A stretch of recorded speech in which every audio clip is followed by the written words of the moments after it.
Unscripted, unshackled, uncouth. What you're about to hear is for more mature audiences only. It's Miguel and Holly, Uncensored. Hello, and welcome to Miguel and Holly Uncensored. For those of you that are listening, you will clearly not be able to see that Holly is not here today. You heard her during Jacob 2 Times intro, but we have Bossman Trevor is in town. Hello. So you're Holly today. How does that feel? It feels good. I do want to know, though, if you're watching on the live, you guys have your Instagram handles, and I just have Bossman Trevor, which is not my Instagram. I want new followers, too. Oh, okay. So I didn't know. To do what? You don't post nothing. Oh, Sorry. wow. I was just in a reel yesterday. Oh, okay. Well, yes. Well, let me see. Can I change that from my end? No, probably not. It's fine. It's okay. That's fine. At Trevor on air. I think you can. I think you can do it. What is it? At Trevor? There we go. You don't even know it? Two dots. There we go. At Trevor on air. Bossman Trevor is here. Trevorona. Trevor.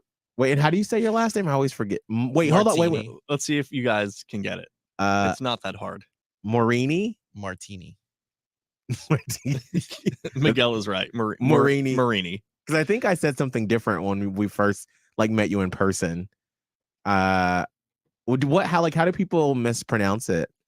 Moroni, even though it's Moroni, that's what I said. Even though it's Morini, there's no like O at that O. part. Yeah. I don't know why I always do that. I guess just, you see a word and you think of it in a certain way. I was telling someone this recently that when the Harry Potter movies or books came out, I was probably through 2 years into the Harry Potter books before the first movie came out. And so there were certain words and characters that I thought of in my head that I was just not reading correctly. So for instance, I was saying for the longest time, Voldemort, because for some reason my brain wasn't registering the R, even and there's not an N. Well, you're not supposed to say his name anyway. Well, I, as a Ravenclaw, will say Voldemort. Dumbledore says, "Do not be scared." And look at him now. Not here. Look at me now. Oh, look at Dumbledore. You're not here anymore. Well, listen. Well, they have all passed on. But anyway, you read those words and then you think of it in a certain way. So anyway, Trevor, how are you doing? Welcome to Charlotte, because you normally are in Raleigh. Thank you very much. Yes. Now, what's your favorite part about Charlotte when you do come? Seeing you. And not Kelvin. Just you, not Holly. Fuck me. Okay. Kelvin, yesterday I asked Kelvin to go to lunch, and he was like, I was going to go to Publix. I can go to lunch. And I went, don't twist the story and paint it differently. He was like, do you have any plans this afternoon? I was like, I just have to go to the grocery store. And then he was like, lunch? And I was like, yeah. Yeah, with the inflection of, Yes. I can do that. Yeah. Mm-hmm. Oh, Okay, so what I just talked to Miguel about this. I am a human catfish, right? I think I present myself on social media as this like confident, very opinionated person. And I think that is a portion of who I am. But at my core, I am quite awkward. I am not as chatty as people would think. I'm a little awkward. And just that's who I am naturally. So I think that catches you off guard, and then you're also a little more reserved as well. And so you might think that I'm trying to not hang out. I'm just normally very awkward. Mm-hmm. Mm-hmm. All right. He wanted to go to Publix. Did you make it to Publix? I did. Mm. I did. But I also enjoyed our lunch. It was delicious. I mean, we had a steak dinner for lunch. We sure did. I had salmon and French fries. It was delicious. The best of both worlds. And what did you have, Trevor? I had a filet.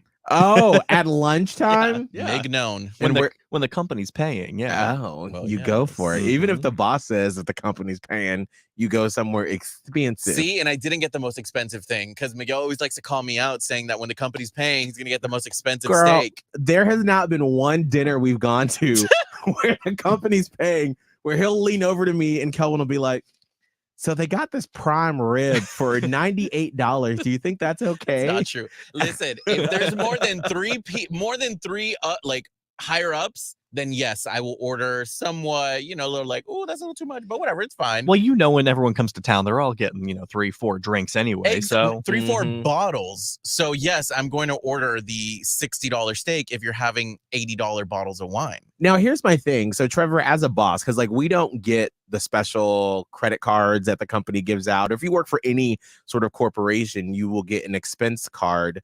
Like, do you have a limit on when it comes to the dinners that if we have a work dinner or lunch, is there a limit that you can spend? I haven't reached it yet. Nobody's yelled at me. Nobody's told me a limit, but nobody's yelled at me either. So Now, we gotta keep trying. I'm about to say, now, are you one of those people that will ask for forgiveness later, or will you ask for permission first? I'll ask for forgiveness later. Yeah. That's not me. Good. No, that's good. Because that's good. Oh, you shouldn't. Oh, he said, don't do as I do as I say. Right. I just can't. I don't like being in trouble. I really don't.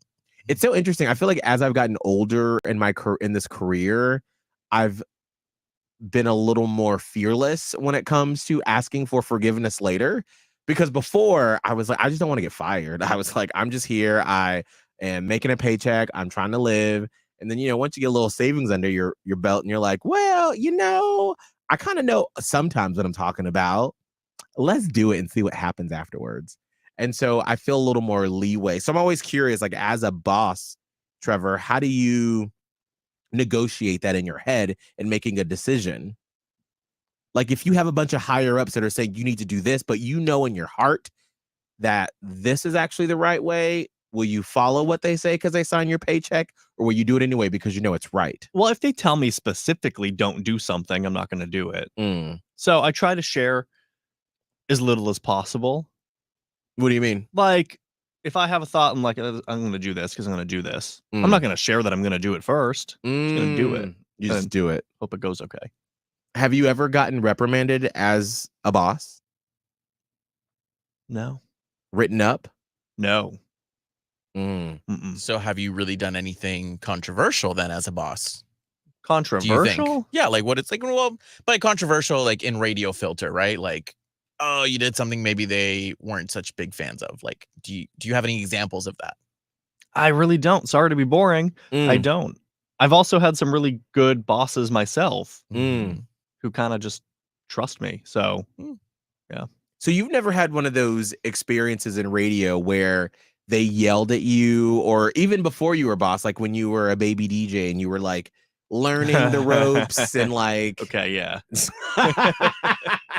Because I feel like we all have that story of someone who's been in the business longer than us, and they bring the hammer down, and it's. I almost cried. Yes. For a few years of my career, there were lots of those moments. Like, what's the moment that sticks out to you? It was my first full-time job. And my first full-time job, I did middays on the radio, but I was also the promotions director for the station. And I was a horrible promotions director. And our team showed up at an event at the wrong time, like a nightclub event. The salesperson, in my defense, the salesperson wrote like 6 p.m. event, and it was at a nightclub. I was also 20, so I don't know the nightclub scene and how that all works. Right. And so, I mean, do you know the nightclub scene now? I know that nothing's going on at 6 p.m. at least. So our team showed up there. The owner came out and was like, "This is at 11 tonight." Oh. And he was like, "You guys we'll try again next week. Go ahead, just leave." Oh. And so they left and went home. And so I was like, "Okay." Oh, instead of like saying, well, maybe you guys can go back at 11. And so the next day, Barbara Haynes, the general manager. Ooh, not calling her out. No, I love Barbara. I haven't talked to her in years, but Barbara Haynes, she was, at the tail end of her career, she was a boss, just like in my office and just let me have it. It was like 2 months into my first full-time job. I'm like, I'm going to get fired.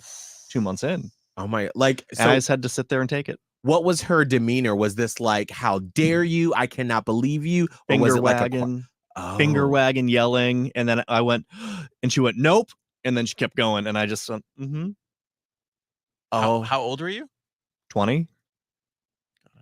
20. Yeah, that I point just you don't have. I quit college for this job full time. Oh my Getting gosh. screamed at 2 months in. You're like, what did I do? It was a good learning moment though. Like, Right. think a little bit more. Don't just be like, okay. Right. Like, all right, how can we problem solve? To me, I feel like whenever Holly and I have been, when we have someone new in our midst that is learning radio, to me, that's the biggest lesson. I hope most people that were new that have worked under us is one, how to problem solve, and two, how to be detail oriented. Because those are the two of the things that I feel like I had to learn along the way that were rough in my career.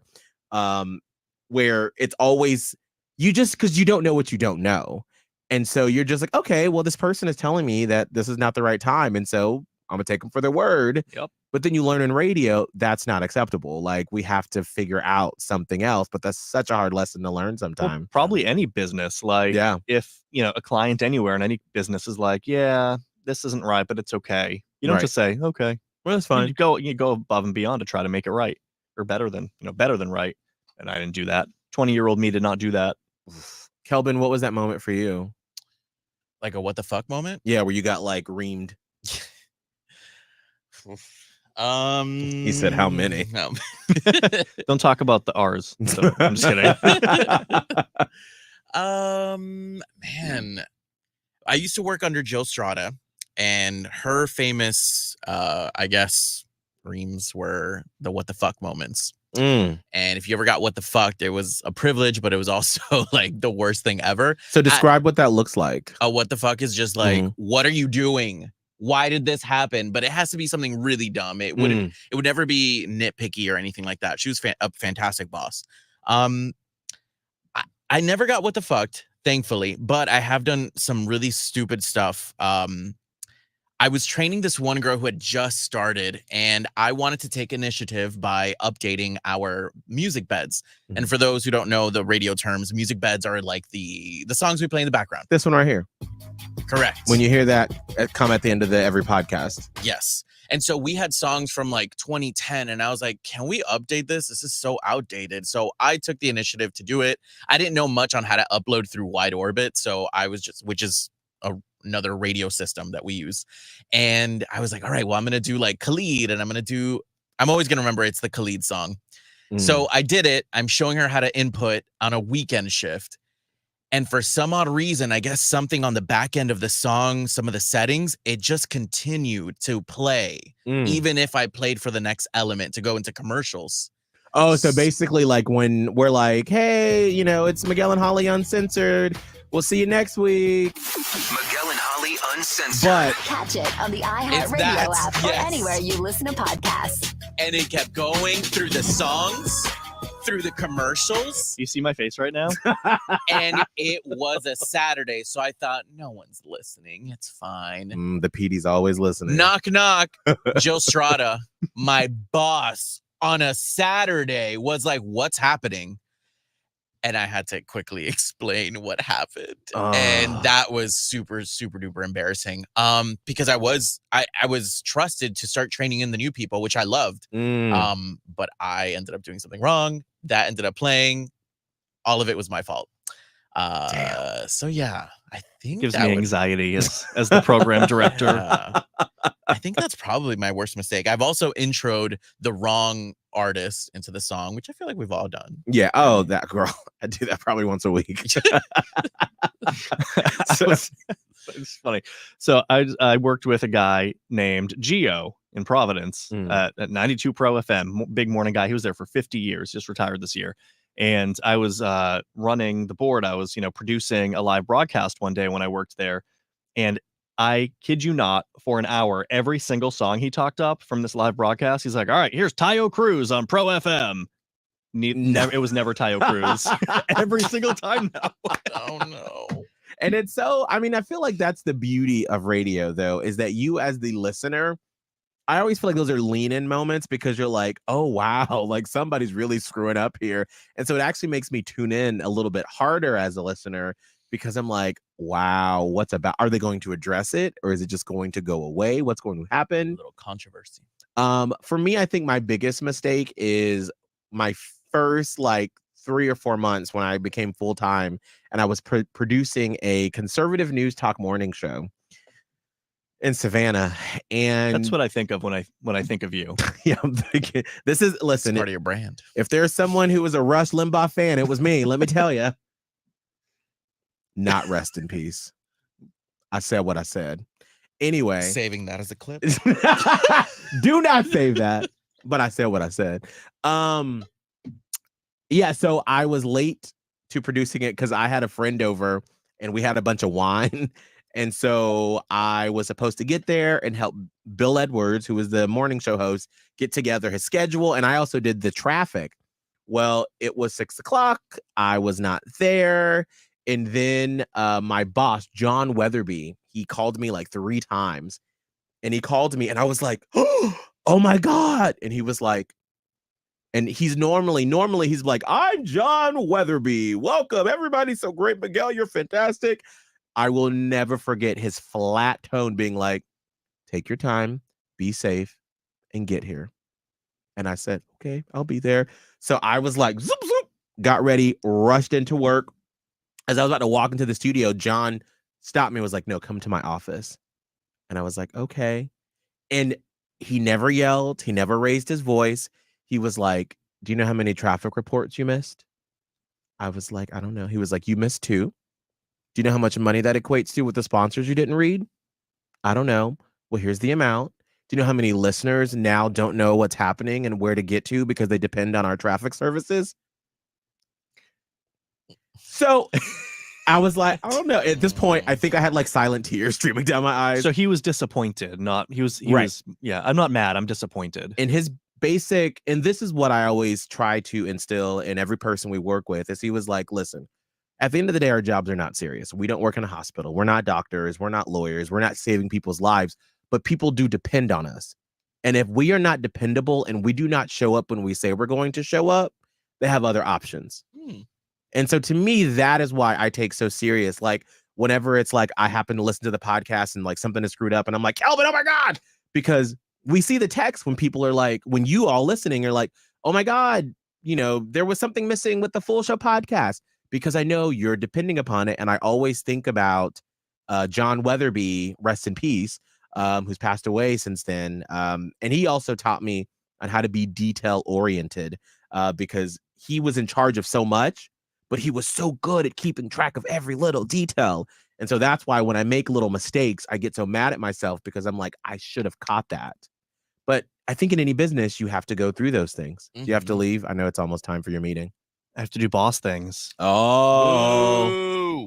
We're gonna ask the nastiest thing you did in a radio station. Right. Ooh. What's the nastiest thing? Have you ever had sex in a radio station, Trevor? Me? Yeah. No. Those eyes didn't say that. Got it. Are you lying on a radio? So I think that and maybe this is because maybe this is because I am a psychopath. I really think that I could pass a lie detector test because I feel like I'm always nervous. So I feel like they're never going to get a read on me and nobody ever knows if I'm like, I feel like, I don't know. Am I hard to read? Yes. I feel like now that I know you a little bit better, I feel like I can read you because I've seen you now in different states.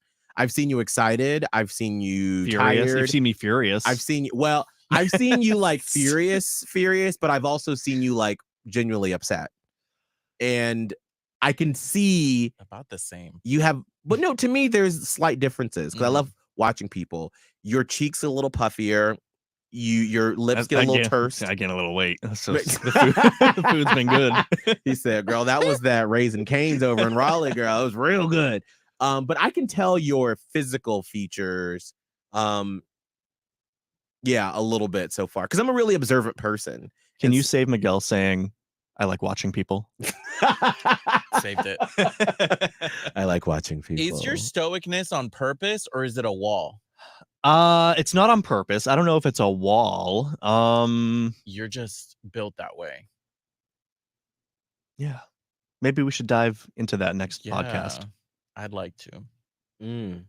Sounds like some childhood trauma. Holly would love to unpack that.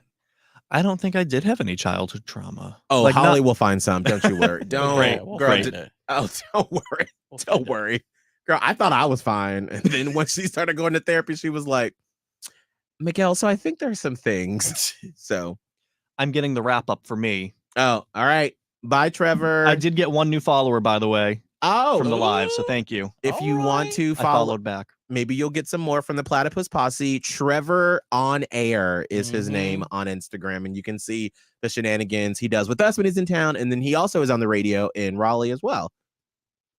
Bye. Yes. Bye. Bye. Thank you. Thank you. Absolutely. Well, there you go.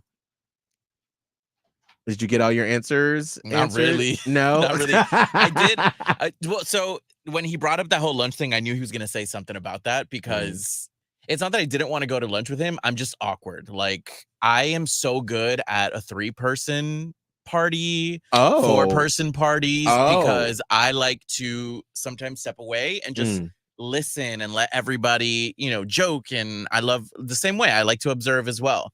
And so the pressure of one-on-one is like, oh, fuck, I have to respond every time they ask or talk. I can't just be quiet or like kind of go away on my phone for a little bit, take a little break. And so I do get nervous, but it's not like an opportunity to connect a little bit more with your boss. Of course, absolutely. Why wouldn't I want that?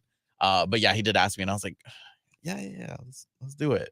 Not based on him. It's just the nervousness, I guess. What did y'all talk about at the lunch? Did y'all talk about me?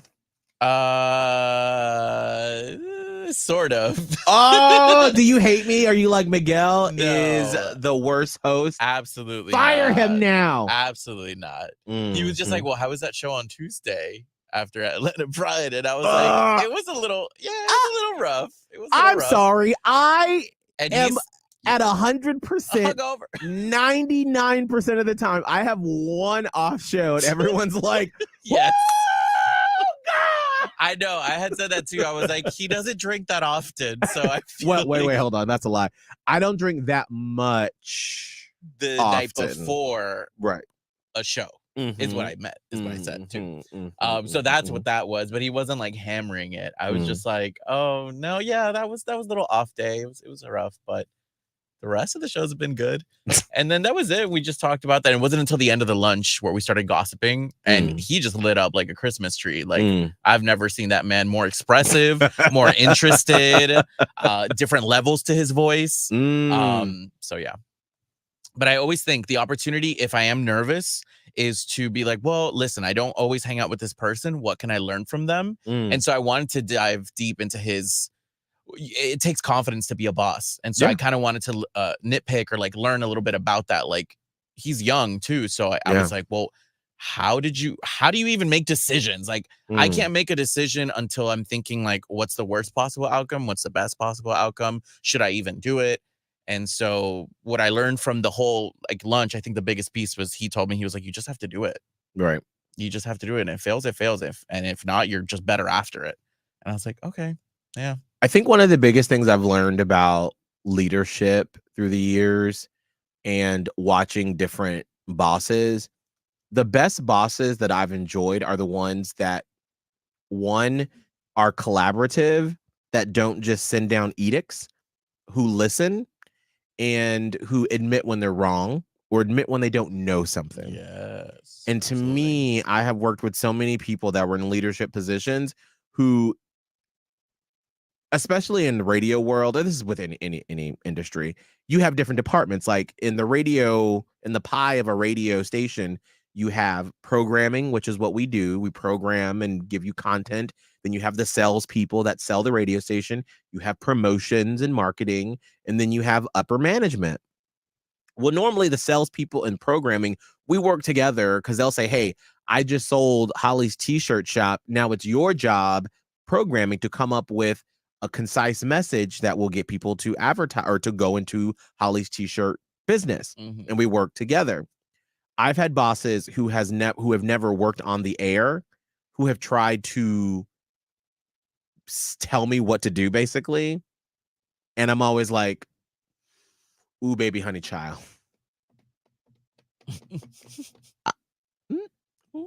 I was like, here's 5 reasons why, in my experience, That's not right. Now, here's the thing. I don't always know what's right. I do not.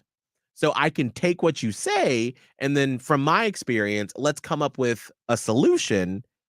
But I hate when someone who's never done this job, who's never woken up day after day, it's a marathon when you do a morning show, and then they go, well, here's what I think you should do, because I just know.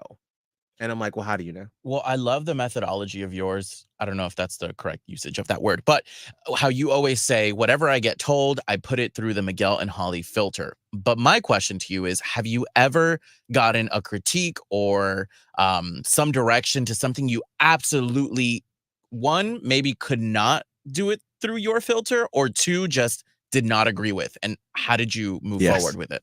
Absolutely. There was one time we had a boss who I'm trying to think about how to tell this story without, because someone has passed on since then, so I don't want to. Another radio person that we competed against a long time ago had some very unfortunate legal issues pop up in the news. And we had a boss that was like, Miguel and Holly, y'all need to talk about it on your show.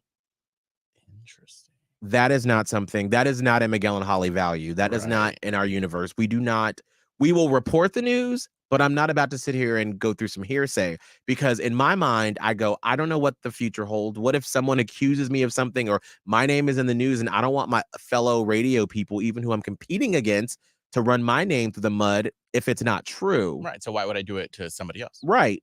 So I remember Holly and I, we did push back because we were scared of this boss at the time, because we were fearful of losing our jobs. And we both texted on the side, and we were both like, you don't want to do this, right? And she was like, oh, absolutely not. So then we're like, well, how do we respond to our boss? So I think we left it on red for a little bit while we crafted a message. And then we were like, okay, who wants to send it? Do you want to send it, or do I want to send it? Oh, no. Was this when it was only just you and Holly? Yes. Okay. Yes. I think, yeah, we had a producer, but they weren't in a decision-making process yet. Right. And so I don't remember who ended up sending the text, but we basically said, we don't feel comfortable discussing that, especially since these are all allegations and nothing is confirmed.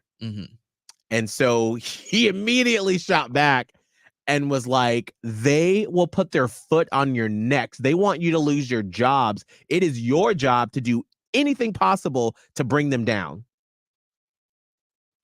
And so then I was like, okay, well, how are we going to do this? So then we were like, we'll do it. But then I was like, we're going to do it the Miguel and Holly way. Okay. So what Which is how? Which, That's right. So what we did, and now, okay, hold on, let me tell the start, and I'll tell you what I would do now. So Holly put it in her, at that time, she was doing Hollywood and news, Hollywood and a news segment. We put it in the news segment, which I normally didn't give commentary on. She said one sentence. It was, this on-air radio personality has been accused of domestic violence. These are allegations. We do not know if it's true. We'll keep you up to date with more details. Anyway, and we said nothing else about it. And then he was like, I mean, y'all mentioned it, so that's good enough. And I was like, he wanted y'all to get dirty. He wants us to go in. Yeah. If that happened now, I would say, I'm not doing it. Period. I would be like, you suspend me. I'm not doing it. Nope. I would just put my foot down. But I think that just comes with time. You know, the older you get, the more experience you get. And then when you're young and you're just trying to like put food in your mouth, there are more things that you're willing to bend your values for. 100%. Yeah. And now, as a person who's experienced, who, like, that's my name. That's our reputation. We have spent decades now building this brand. And because you have some sort of foot up your ass, stick up your ass, and you have this, oh, I have to get them. Girl, go let the big voice guy do it outside of our show and say some stuff. Or you get on the radio and do it. Right. I'm not doing that. I'm not wasting our reputation on that. What a terrible